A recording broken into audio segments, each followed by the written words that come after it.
Well, Tuesday evening to you. I'm WFMZ and South Jersey meteorologist Dan Skeldon here with this evening's solo rendition of Tidal Flooding Talk.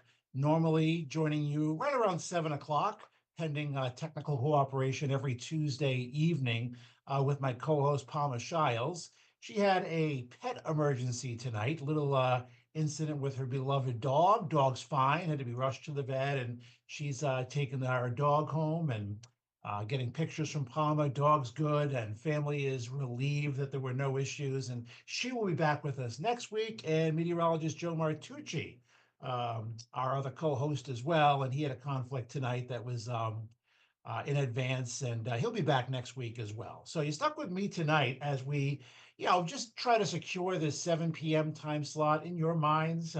We live stream on several Facebook pages, TriX57. You can follow us as well. A lot of different ways to watch. We will be introducing guests. This is kind of like a month rollout here. We're just kind of working out our technical difficulties and just kind of getting the swing of things. But we will be bringing guests in, and if you watch Tidal Flooding during its earlier renditions, 2018, 19, 20, you know what we talk about here. We talk about weather and climate and resiliency along the Jersey Shore, and really that could be applied to any coastal community as well. It's been a pretty easy winter, as we've talked about, as far as tidal flooding goes. And sure enough, this week we have another low pressure that could have been a big coastal storm and could have had some tidal flooding implications for the Jersey Shore, not to mention some big snows. But while that looked to be the case 4 or 5 days ago, over the past few days, it has been trending less and less snowy and less of a concern. In fact, I don't even really think we go to northeast winds with this coastal low. The winds largely stay offshore, which means tidal flooding concerns are nil. And outside of a little light fringe snows, perhaps right along the shore, more so down towards Delaware, Maryland, Virginia. The farther south you go, that's where the storm will be impacting. That's where the snow will have more of an impact. And yeah, with the track of this storm and just the overall setup, it's more of a north to northwest wind. So tidal flooding not even a concern as well. So we will be chatting with guests, with municipal emergency managers and municipal officials. We'll have meteorologists and engineers on, and we had a great time with our tidal flooding talk episodes during our few-year run, several years ago, back in the late 2010s, and that's what we hope to bring back. And we'll have the three co-hosts. We'll have this increased technology, increased interaction. We don't all have to be at the Irish pub in Atlantic City, which we do miss, the food, the people, the atmosphere, being all together. But this allows us to also bring in a more wide variety of guests.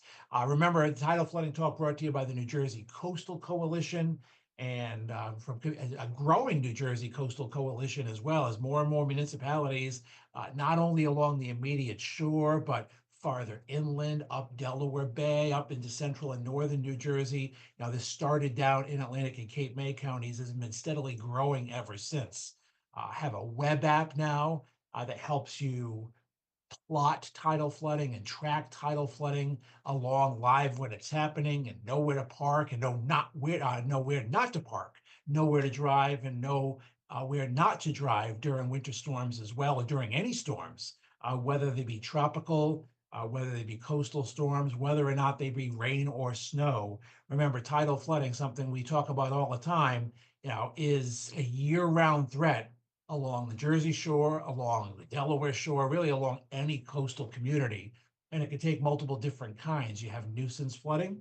That's the stuff where you have a new moon and a full moon. It doesn't even have to be a storm. It can be a sunny day, and you could have water along Jersey Shore communities. So nuisance flooding, usually the weather is nice, the wind is not that excessive, it's not raining or snowing necessarily, but it's just that the moon, the astronomical tides are lined up along with the wind. And again, doesn't even have to be a strong wind. You get the nuisance flooding, and that's something we get a lot. The more substantial, the more impactful flooding events can be the runoff flooding from heavy rain. Water can't drain.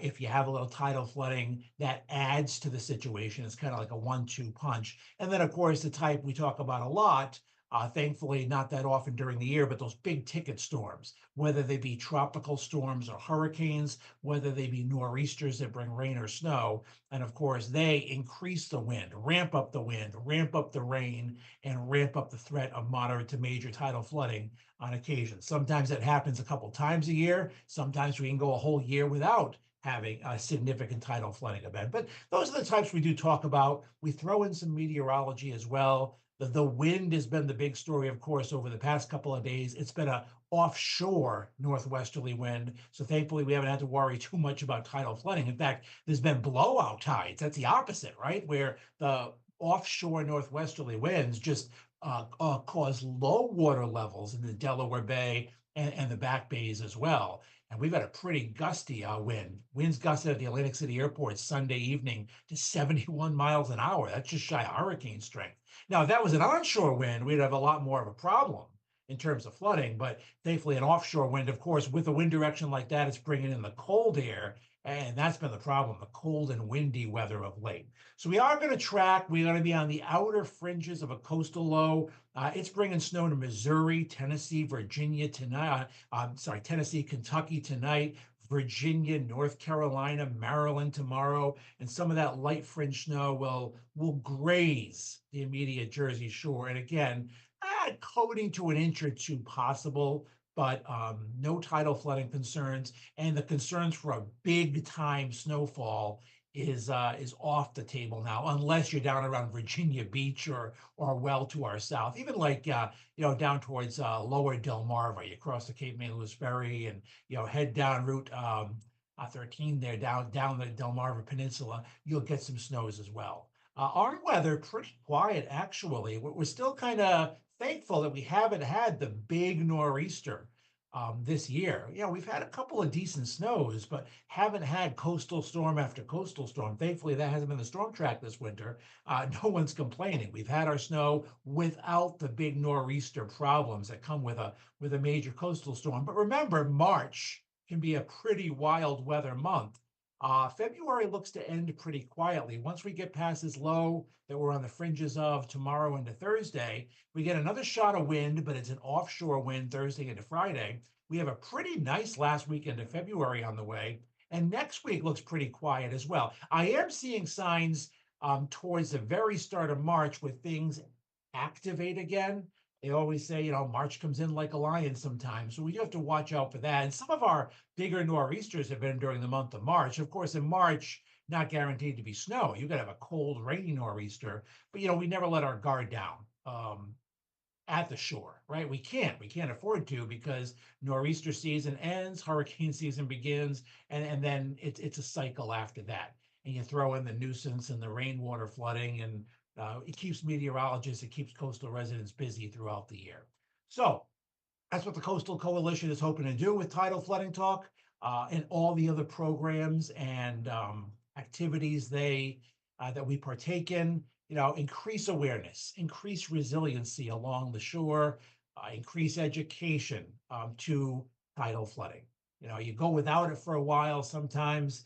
You can forget about it. Tourists, of course, big tourist area of the shore, don't necessarily know as much of tidal flooding as locals do. So that's one of the big goals of the New Jersey Coastal Coalition. Again, increasing resiliency and awareness. And you have two meteorologists out of our three co-hosts, so we can talk a lot of weather. Palma, of course, on the municipal side, can talk laws and regulations. And most of the time, we will have at least two co-hosts here. This is probably the only week that you're stuck with just one, where you're stuck with me talking tidal flooding. But 7 p.m. every Tuesday, that's when we will be live.